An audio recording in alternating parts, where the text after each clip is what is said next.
13 weapon types, tons of weapons and elements and variations inside those weapons. A lot of choice here in Monster Hunter Wilds, and it can be hard to decide what weapon you should use and what are actually some good options. So today we're going to go through some great options to get you through low rank, plus some general weapon tips that I think you'll really appreciate. Let's go. Let me know in the comments what your favorite weapon is. So realistically, the best weapon is really like whatever the hell you want to use. What?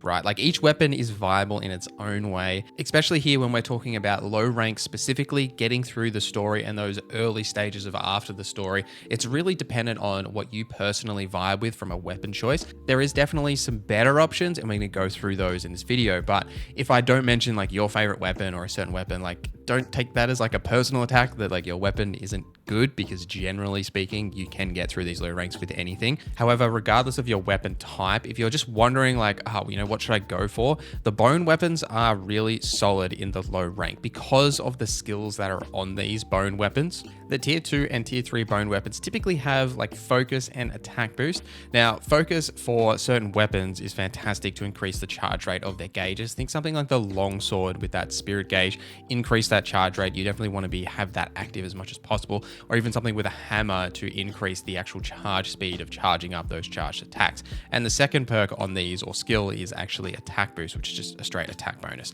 So just generally speaking, solid options and very easy to get just by farming like the bone piles that you find out in the world. So you don't have to worry about taking out certain monsters or farming resources that way. Very easy to get while also giving you a lot of bang for your buck in the low ranks. And status effects as well are actually quite important to pay attention to as you get to the higher stages of the low rank.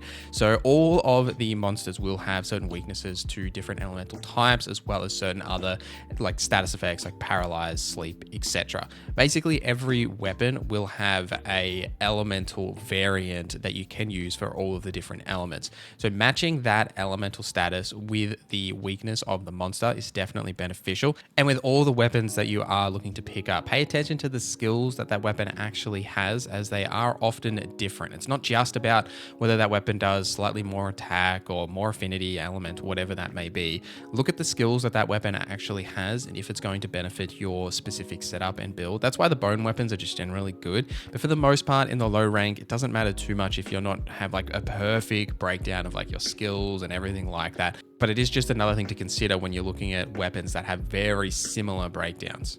All right, here is my super subjective and biased opinion on the best weapons for low rank. We'll start with my favorite weapon, that is the fire charge blade. And generally speaking here, I just want to talk about fire because there are a ton of enemies that are weak to fire in the second half of the story, and like generally across low rank, fire is very important to use. There is also a set of armor that increases fire damage. Now, if you want to know what that set is, go and watch my armor video, which I'll link here. But the specific charge blade that I've been using is the new Adra one because it's easier to craft than the other alternative. There is one that's very similar that you can also make that is a little bit later in the game that has a higher elemental affinity. It also has better skills. So again, consider that trade-off, even though it has a lower attack rating. But ultimately this one got me through pretty much most of like low rank and the story. I essentially just used this with the general armor setup that I have here through most of the low rank in the story. The reason that I like the charge blade is because of the versatility. You've got that more defensive playstyle of the sword and shield, also being able to guard and block that way.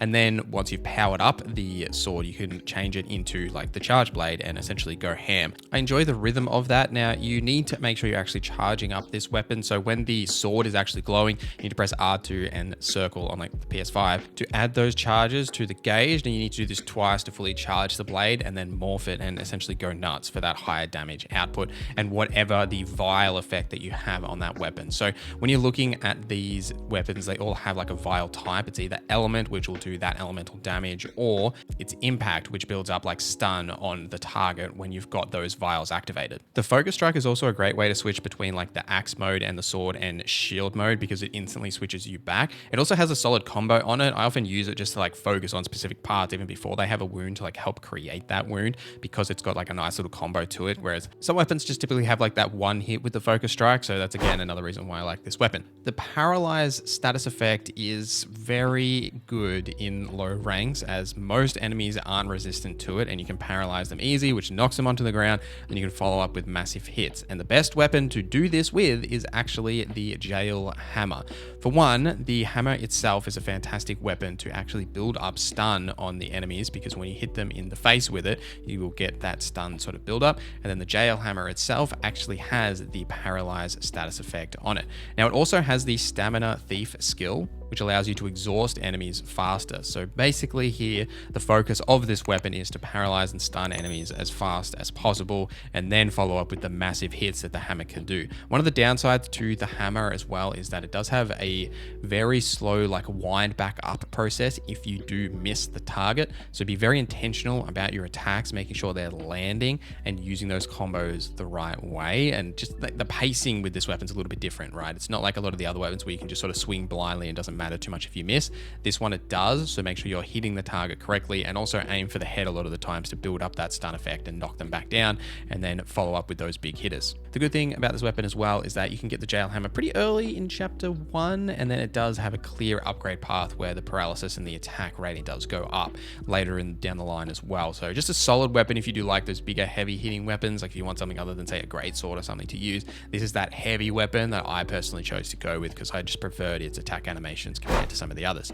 A solid all-round option that's pretty popular is definitely the longsword. Now, in terms of like longsword options here, you've got the elemental types that you could use, though personally, when I've been using the longsword, I've typically just been using the bone option for a couple of reasons. One being it's very easy to upgrade because bones are so easy to find, but also because of those skills. Now, it comes with focus to increase the fill rate for weapons with gauges and the charge rate for weapons with charge attacks, and it also has attack boost, which is just increasing its attack power. But the focus is important here because of how important the spirit gauge actually is for the longsword. So the more focus you have, the faster that charge rate occurs. You can get in that high spirit state much faster and much more regularly, which is sort of the main reason you're using the longsword. Is the flow there is just build up that spirit gauge, get into that state, and then go ham on the enemies. In terms of just bone weapons in general, it's definitely one of the better options, though also like the bone hammer is fantastic for these similar reasons, for those charge attacks like we were discussing earlier. I do want to talk about my ranged homies here for a second as well. Now, in terms of bow guns and bows, they're like the main ranged options. I personally like the bow